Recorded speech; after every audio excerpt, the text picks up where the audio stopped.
close your eyes for a moment and picture a land cradled by ancient hills, where the mist hangs heavy in the valleys and the wind carries whispers of a time long past. Imagine a chill, late autumn evening in the closing years of the 14th century, as the embers of a distant fire glow faintly against the darkening sky. What, you might ask, does it truly take for a respected nobleman, a man of law and quiet standing, to become a rebel, a warlord, a name whispered in hushed tones, then shouted from the battlements, a symbol of a nation's defiance? There is a quiet tension that settled over the valleys and mountains of Wales in those distant centuries, a slow, deep breath held for generations.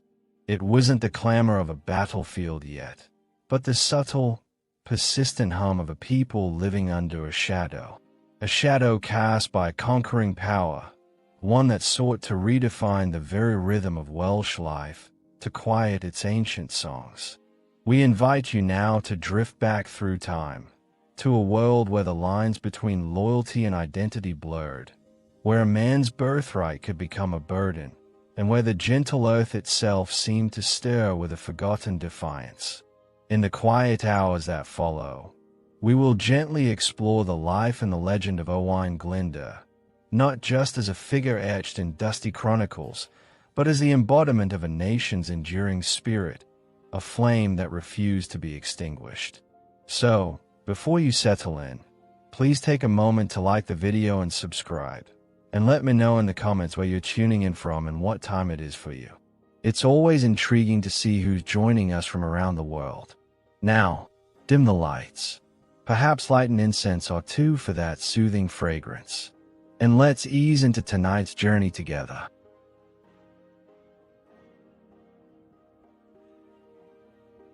Consider, if you will, the daily rhythm of life in late 14th century Wales. A rhythm, much like the slow turning of the seasons, dictated not by ancient custom alone, but by the pervasive, subtle hand of English rule. Work, eat, rest. Then again, for many, this simple cycle was interwoven with a quiet struggle, a persistent undertow of disenfranchisement. The English conquest of Wales, centuries prior, had not merely redrawn maps. It had begun to reshape the very soul of the land and its people. Picture the common Welsh farmer, his hands thick with the scent of damp earth and wood smoke.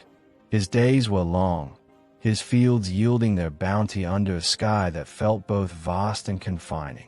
He tilled the soil, but the laws that governed his life, the officials who collected his dues, and often the very lords of the manors were English. The distant clatter of hooves over cobblestones in market towns often heralded the arrival of English administrators, their pronouncements delivered in a tongue that, while understood, felt alien to the ancient cadences of Welsh speech. For the Welsh nobility, the weight was different. They were, in many ways, marginalized in their own homeland, their traditional laws and customs slowly being eroded by the imposition of English legal systems. Their lands, though often rich, were subject to the whims and interpretations of English courts, designed to favor the conqueror. This created a quiet, simmering discontent, a low hum beneath the surface of everyday life, like a distant, unsettled storm. The air itself, though crisp and clean with the scent of pine and damp earth, held an unspoken tension. One could feel it in the quiet conversations around a peat fire, in the subtle glances exchanged when an English patrol rode by. It wasn't outright rebellion in every breath, but a steady, persistent awareness of what had been lost and what continued to be denied. The ancient Welsh language, flowing like the rivers through the valleys, was the heart of their identity. Yet in the burgeoning towns, English became the language of commerce, of justice, of power. To rise, to gain influence, often meant navigating a world where Welsh traditions were seen as lesser, provincial. Imagine the internal trigger, the quiet discomfort, of a man whose very tongue was deemed less valuable in his own land. His hands, always raw from the cold earth.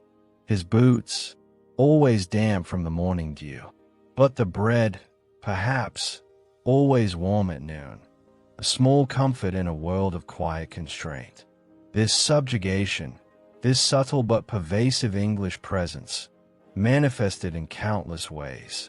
Economic hardships pressed down on the common people. Taxes, levies, and fees often flowed into English coffers, rather than enriching Welsh communities. Trade routes, once vibrant and free-flowing through the Welsh hinterland, now bent towards English ports and markets, drawing wealth away. The forests, once a source of communal sustenance, were increasingly subject to English forest laws, restricting access for hunting or gathering. Even the very concept of justice felt skewed. English law, with its formalized courts and procedures, often superseded ancient Welsh laws, which had been passed down through generations, rooted in a different understanding of community and fairness. A small dispute over a stray animal or a boundary line between fields could suddenly become a complex, drawn-out affair in an English court, conducted in a foreign language, decided by foreign judges, often against a Welshman. Yet, within this subtly oppressive landscape, a man of remarkable spirit was born. His name was Owain ap Glyndŵr, though history would remember him as Owain Glyndŵr. Imagine him, not as a wild rebel yet, but as a gentleman of standing, a descendant of ancient Welsh princes, whose lineage stretched back to the very roots of the land. His family held estates in the northeast of Wales, in Glyndŵr and Sycharth, names that would soon echo with rebellion. His ancestral roots provided him with a quiet legitimacy in the eyes of his countrymen, a silent echo of a time when Welsh princes ruled their own domains. This was a man steeped in the old ways, yet acutely aware of the new realities. He was not an unlettered man of the hills, far from it. Owain was educated, perhaps at the Inns of Court in London, a place where English law was not just taught, but deeply ingrained. Picture him in the bustling, often chaotic, world of medieval London, a Welshman moving through the grand halls where English power resided. He would have studied the intricate precedents, the subtle arguments, the very framework upon which the English kingdom was built. This rigorous training made him not just a lawyer, a man who understood the intricate dance of legal precedent and the power of words, but a shrewd observer of the mechanisms of power. He grasped the nuances of the English legal system, its strengths, and, crucially, its vulnerabilities when applied to a conquered people. Beyond his legal acumen, he was also a soldier, serving the English crown in various campaigns, a respected figure within the very system he would one day challenge. Perhaps he rode with English knights, felt the biting wind on the Scottish borders, or stood on guard in a French skirmish. These experiences would have honed his military understanding, teaching him tactics, logistics, and the realities of medieval warfare. He was, in essence, an insider, not just geographically but intellectually and practically. This fact, this deep understanding of the English system, its rules and its players, made his eventual transformation all the more profound, and to some, all the more terrifying. He wasn't an outsider railing against an unknown enemy. He was a man who knew the enemy from within, who understood their language, their laws, and their methods. This sophisticated knowledge, combined with his deep Welsh heritage, forged a powerful and unexpected combination. The life of Owain Glyndŵr, before the Great Uprising, was one of relative privilege, yet also one tinged with the quiet limitations of his Welsh identity. He would have known the familiar rhythms of the hunt, the responsibilities of managing his estates, the quiet conversations with his tenants. He lived within a social structure where, despite his noble birth, His Welshness placed him on a slightly different rung than his English counterparts. The great English lords held sway, their castles dotting the landscape, symbols of their enduring dominance. While Owain held land and respect, he also bore the quiet burden of his people's disenfranchisement, a burden that, for many generations, had been carried with a resigned sigh. A day like any other, but not quite. A day like any other, until the quiet message came. Or rather, the quiet injustice accumulated. For Owain Glyndŵr, the spark that ignited the long-held tensions of Wales into an inferno was not a grand political decree, but something far more personal, more immediate, a simple land dispute. His neighbor, a powerful English baron named Reginald Grey de Ruthing, laid claim to a piece of land, a common, that Owain believed was rightfully his. It was a piece of marshland, a small stretch of territory, seemingly insignificant in the grand scheme of kingdoms and crowns. Yet, the principles at stake were immense. This seemingly minor legal battle, a familiar occurrence in those times, would prove to be the critical turning point. Owain sought redress through the established English legal system, the very system he knew so well, the one he had even served. He presented his case, diligently, patiently, but the response was not fairness. It was obstruction, delay, and ultimately, a denial of justice. Grey de Ruthing, with his greater influence at the English court, with his English connections, was able to manipulate the legal process to his advantage. This was more than just a personal slight. It was a profound realization. It was the moment Owain Glyndŵr, the educated nobleman, the loyal soldier, the man who had served the English crown, realized with chilling clarity that the system he had once been a part of was fundamentally rigged. It was not just against him, a single Welshman, but against his people, against the very spirit of Wales. This quiet realization, this gentle understanding of a profound betrayal, would be the catalyst for everything that followed, setting a gentle, inexorable force in motion. The velvet hook, subtly engaging, drew him into a destiny he could not have foreseen. The hum of historical discovery was beginning to resonate, not with a sudden shock, but with a slow, building intensity, like the tide quietly turning in a hidden cove.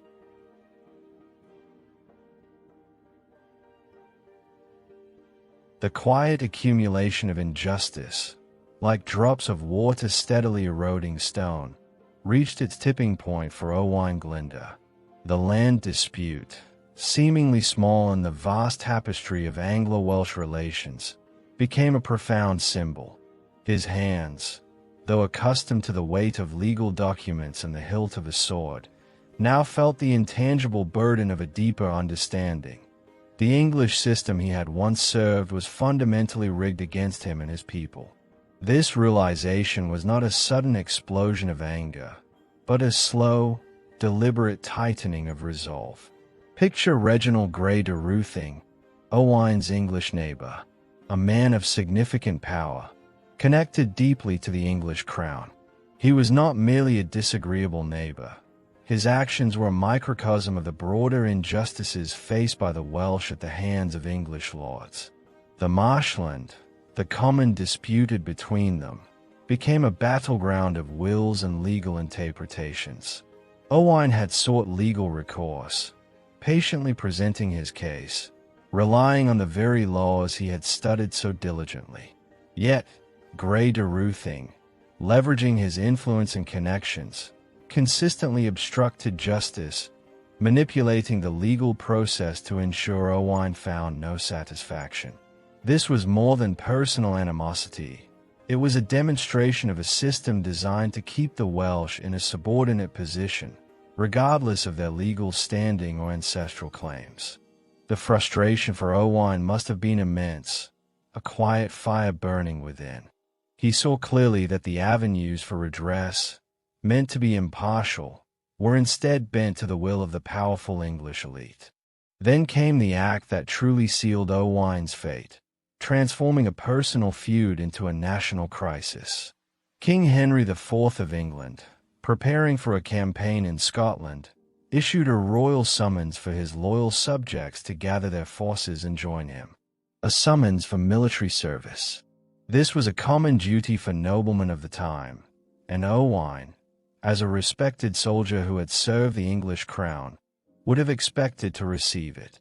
But the summons, a vital piece of communication, never reached him. Baron Grey de Ruthing, with cunning and malicious intent, deliberately withheld it. Imagine the unfolding of this quiet betrayal. Owain, perhaps preparing his men, awaiting the official word, while Grey de Ruthing sat on the royal decree, allowing the crucial deadline to pass. This act of sabotage was devastating in its implications. By failing to appear when summoned, Owain was, in the eyes of the English king, branded a traitor. It stripped him of his legal recourse, his standing, and any remaining protection within the English system. Suddenly, Owain Glyndŵr, the loyal and educated nobleman, found himself an outlaw, his reputation tarnished, his future imperiled, not by his own disloyalty, but by the calculated treachery of an enemy who understood how to wield the tools of the English state against him.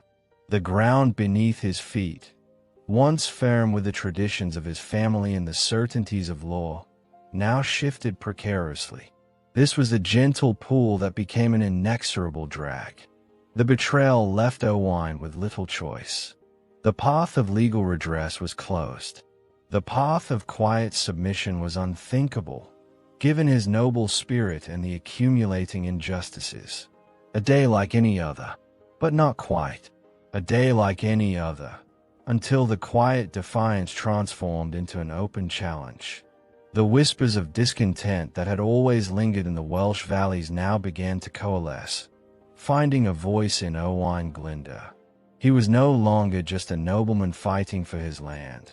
He was a symbol of an oppressed people, pushed to the brink. On September 16, 1400, in a small village, a moment of electrifying significance occurred. Owain Glyndŵr, surrounded by his loyal followers and kinsmen, was formally proclaimed Prince of Wales. Picture the scene, not a grand coronation in a magnificent cathedral, but a more intimate, perhaps hushed gathering, fueled by a deep sense of national pride and simmering resentment. The crisp autumn air, the rustling leaves, the quiet murmurs of support. This act, bold and audacious, was a direct and undeniable challenge to English authority. It was the point of no return.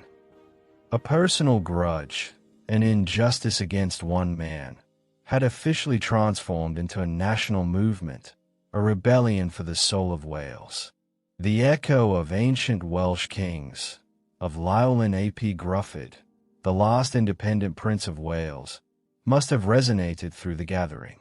It was a reclaiming of identity, a defiance of imposed subjugation, a declaration that Wales would not merely endure, but would rise again.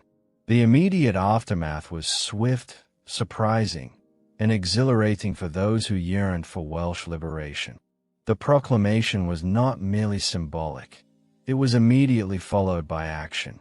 Owain and his growing band of supporters launched initial, surprising raids on English strongholds. Denby and Ruthin, symbols of English dominance, felt the sudden, fierce impact of Glyndŵr's wrath. These were not random acts of banditry, but calculated strikes, showcasing Owain's military prowess and his intimate knowledge of the terrain. He understood the art of guerrilla warfare, using the natural landscape of Wales to his advantage, striking swiftly and disappearing back into the hills before English forces could effectively respond. The speed with which Owain garnered support was remarkable. The common people, weary of English taxes, English laws, and English lords, saw in him a champion, a true leader who spoke their language, understood their plight, and dared to challenge the seemingly unchallengeable. The initial successes, though perhaps small in scale compared to the might of the English crown, were powerful psychological victories. They sent a ripple of hope and excitement through the valleys and mountains, confirming that the impossible might just be within reach. The narrative was no longer of quiet endurance, but of active resistance. This marked the official start of the Glyndŵr Rising. The news of these early attacks would have spread like wildfire through the Welsh communities, carried by whispers, by travelers, by the quiet joy in people's eyes. For generations, they had known only English dominance. Now, a Welshman, one of their own, was striking back. The emotional hook here is subtle but potent. The universal human yearning for freedom, for dignity, for a voice. The quiet pathos of a conquered people finding a champion. Owain's actions tapped into deep-seated grievances, frustrations that had been building for over a century since the last Welsh princes had fallen. The imposition of English shires, the construction of imposing castles like Carnarvon and Conwy, the enforcement of English common law, all these had created a pressure cooker of resentment. Owain's rising was not a new phenomenon in Welsh history, but it was unique in its scale and the caliber of its leader. The English response was initially one of dismissive arrogance, then growing alarm. King Henry IV, fresh from his Scottish campaign, would have viewed Owain as a mere brigand, a local troublemaker easily crushed. But the speed and ferocity of the Welsh response, the surprising early victories, quickly dispelled this illusion. The raids on Denbigh and Ruthless were not just symbolic. They inflicted real damage, disrupting English administration and demonstrating a shocking vulnerability. The reports reaching London would have painted a picture of a growing, emboldened rebellion, one that threatened the stability of the entire Welsh marches, the volatile borderlands between England and Wales. The realization for the English crown would have been a slow, dawning dread. This wasn't just another localized Welsh uprising, easily quelled by a few punitive expeditions. This was different. This was led by a man of education, military experience, and a profound understanding of both Welsh and English society. A man with a legitimate claim to Welsh princely lineage, who had once moved within their own circles. The declaration of Prince of Wales was a direct usurpation of a title held by the English king's own son. It was an act of lèse majesté, a direct challenge to the legitimacy of the Lancastrian dynasty itself. So, the stage was set. The personal slight had blossomed into a national defiance. The withheld summons, the silent betrayal, had ignited a flame that would burn across Wales for over a decade. The whispers of the land had found their voice, and it was the voice of Owain Glyndŵr, the newly proclaimed Prince of Wales. The quiet tension had escalated, not with a jarring clash, but with the steady, insistent beat of a drum that now called a nation to arms.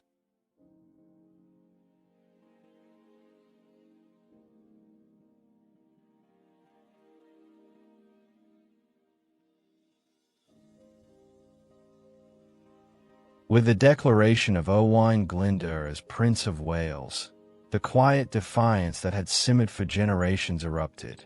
The personal grievance had ignited a national movement, and the air itself seemed to hum with anticipation.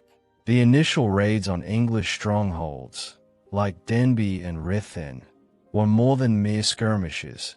They were powerful opening statements. They demonstrated Owain's military prowess and the immediate, fervent support he garnered from the Welsh populace. These were lightning strikes, executed with a swift precision that caught the English off guard, reminding them that the land itself and its people were far from subdued. Consider the early victories against the English forces. Owain, with his intimate knowledge of the Welsh terrain, employed guerrilla tactics with devastating effectiveness.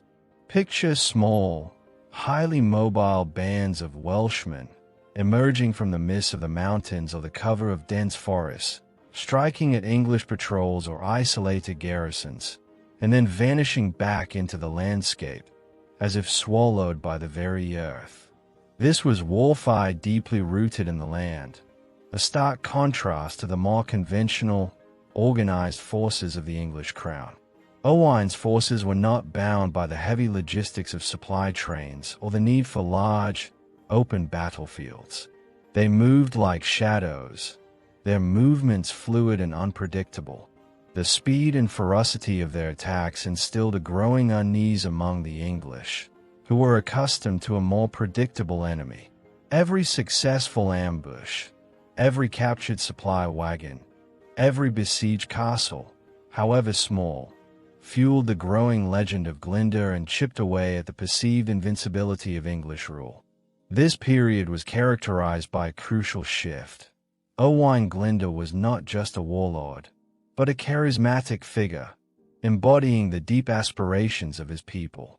He resonated with the Welsh populace not simply as a military leader, but as a promise to restore Welsh self-governance, law, and culture. Imagine the quiet excitement that would have spread through the villages and hamlets. For too long, Welsh laws had been suppressed, Welsh traditions marginalized, and Welsh voices silenced in the halls of power. Owain offered a vision of an independent Wales, where their ancient customs would again hold sway, where justice would be dispensed in their own tongue, and where their identity, so long under threat, would finally flourish. He spoke of restoring dignity, of reclaiming a heritage that had been steadily eroded. This was a powerful emotional hook, tapping into the deep, quiet longing for sovereignty and cultural integrity that resided in the hearts of many Welshmen. He was not just fighting for land, he was fighting for the very soul of Wales. The rebellion gained significant momentum with key triumphs, most notably the Battle of Higham in 1401. Imagine the scene, a deceptive calm before the storm, the gentle undulation of the landscape concealing the impending clash. This was not a sprawling, open-field battle, but a masterful use of terrain. English forces, confident in their numbers and conventional prowess, were drawn into an area where Owain's smaller, more agile forces could utilize the difficult ground to their advantage.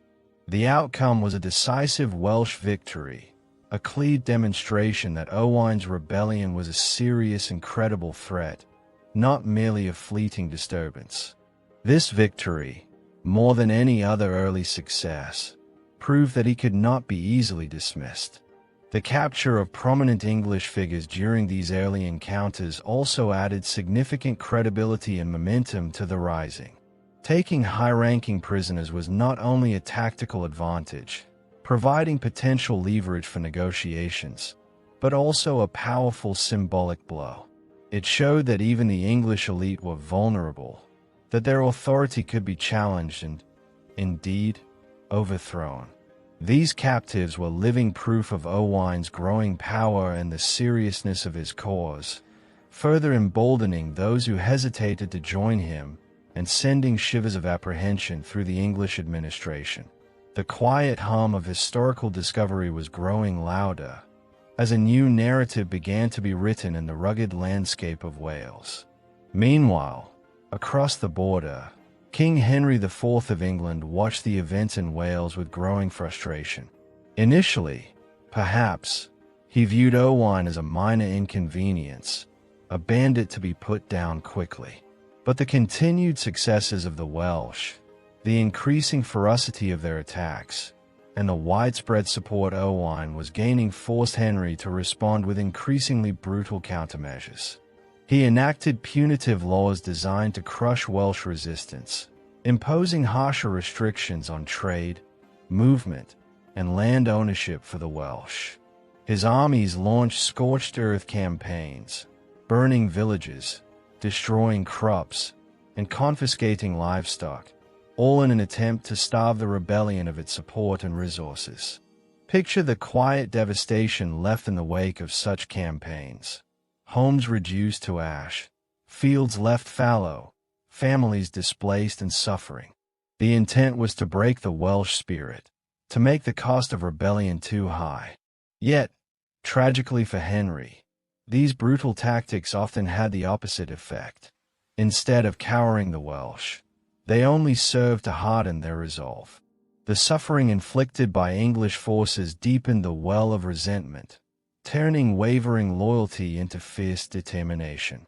Every burned homestead, every stolen animal, became another reason to support Owain, another shot of injustice to fuel the fire of rebellion. The cycle of oppression and resistance became self-perpetuating, driving more and more people into the arms of Glyndŵr, who now appeared not just as a leader, but as a protector against this relentless English aggression. The conflict was no longer just about land. It was about survival, about dignity in the face of brutal suppression. The rhythm of their lives, already disrupted, now found itself bound to the ebb and flow of this burgeoning conflict. The political landscape surrounding Henry IV was also far from stable. His claim to the throne, having recently deposed King Richard II, was still contested by many powerful English nobles. This internal instability meant that Henry could not fully commit his vast resources to crushing the Welsh rebellion. He was constantly looking over his shoulder, fearing plots and challenges to his own crown. This gave Owain crucial breathing room, allowing him to consolidate his gains and expand his influence. The English king's focus was divided, his resources stretched thin, and this quiet advantage was not lost on Owain. The early years of the Glyndŵr Rising were therefore a testament to Owain's leadership, his strategic brilliance, and the enduring spirit of the Welsh people. From a seemingly minor land dispute, a major rebellion had emerged, powered by the collective desire for freedom and justice. The constant, gentle hum of historical discovery now spoke of a nation staring, slowly but surely, towards a future that seemed, for the first time in centuries, to be within their grasp. The stage was set, not for a quick resolution, but for a prolonged and deeply impactful struggle, where the quiet determination of a people would clash against the formidable might of a kingdom. The fight for the soul of Wales had truly begun.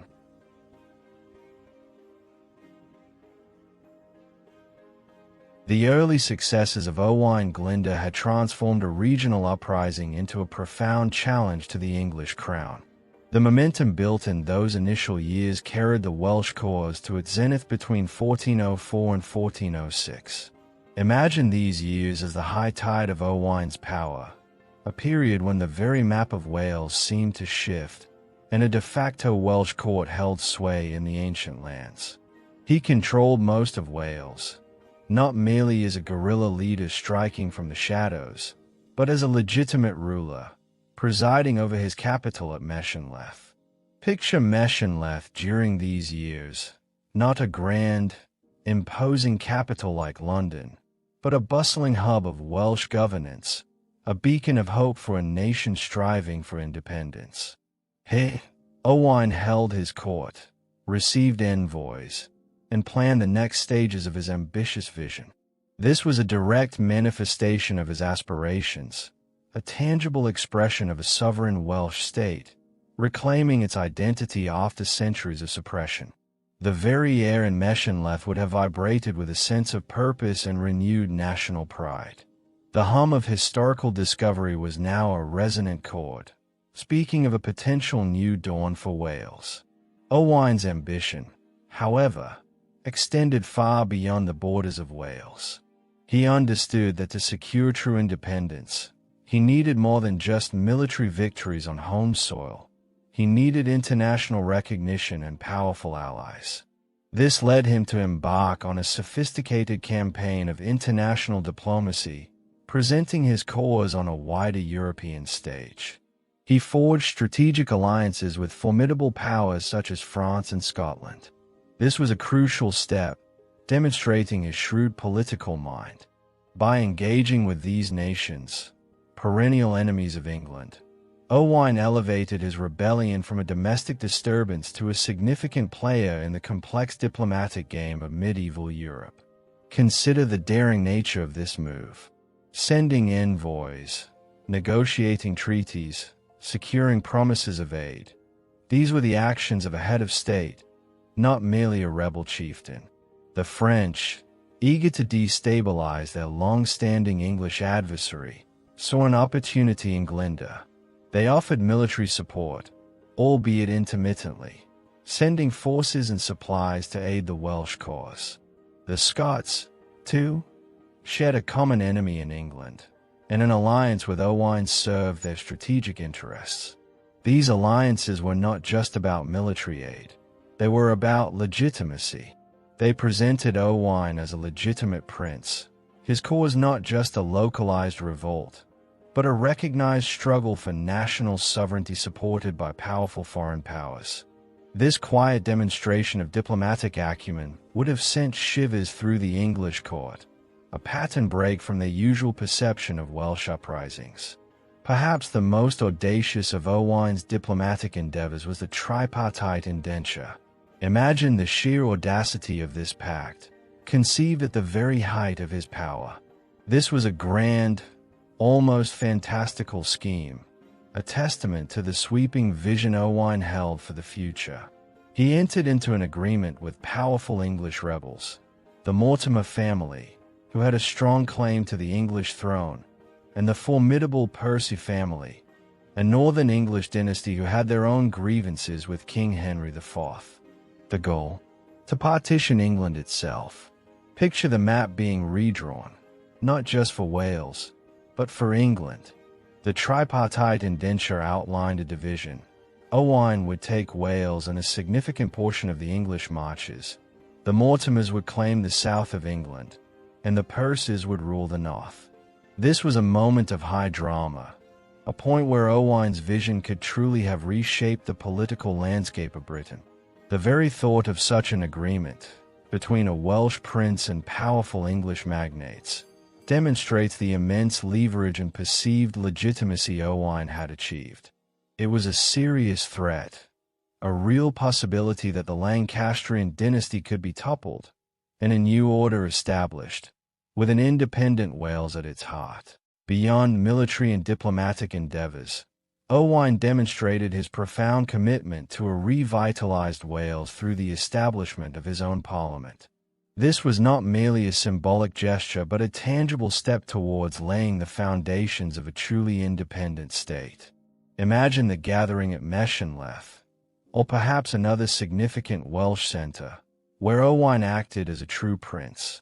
He outlined his vision for an independent Wales, a comprehensive blueprint for national revival. This vision extended far beyond mere political autonomy. It included the establishment of a Welsh church, independent of Canterbury, demonstrating his understanding of the deep spiritual and cultural significance of such a move. He also envisioned Welsh universities, places where Welsh scholars could pursue knowledge, where the Welsh language and culture could be nurtured and celebrated, free from English dominance. This was a profound act of nation-building, showing that his goal was not just a military victory, but a complete cultural and political revival. He sought to create a Wales that was not merely free from English rule, but vibrant, self-sustaining, and rich in its own unique heritage. The rhythm of their lives, once subject to English decree, was now being reimagined with a distinctly Welsh beat.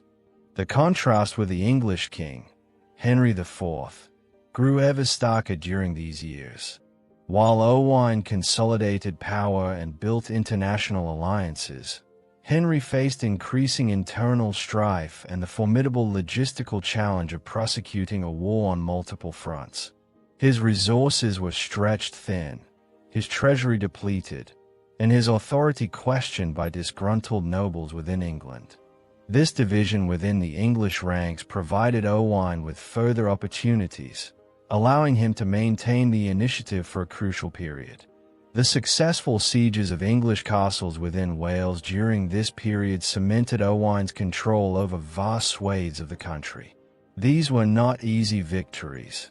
Medieval castles were formidable strongholds, requiring significant resources and perseverance to overcome. Yet, one by one, strongholds like Harlech and Aberystwyth would eventually fall under Welsh control, becoming symbols of Owain's ascendancy and the English crown's declining grip on Wales. Each successful siege was a quiet triumph, a gentle shift in the balance of power, demonstrating the growing effectiveness of Owain's forces and the unwavering commitment of his followers. The landscape itself, with its imposing fortresses, became a testament to the ebb and flow of this profound struggle. The narrative weaving throughout this period paints a picture of a nation coming alive, rallying around a leader who embodied their deepest aspirations. The sensory language evokes the cold stone of newly captured castles, the quiet satisfaction of a successful diplomatic negotiation, the rustle of maps as grand strategies were conceived. This wasn't a relentless march of battles, but a nuanced dance of power, diplomacy, and the quiet determination of a people. Owain Glyndŵr, the noble who had been pushed to the brink, had not just survived. He had thrived, establishing himself as a formidable force on the European stage. These years, 1404 to 1406, were the glorious apex of his rebellion, a period where the dream of an independent Wales seemed closer to reality than ever before. But history, like the seasons, has its turning points, and the high tide, inevitably, must begin to recede.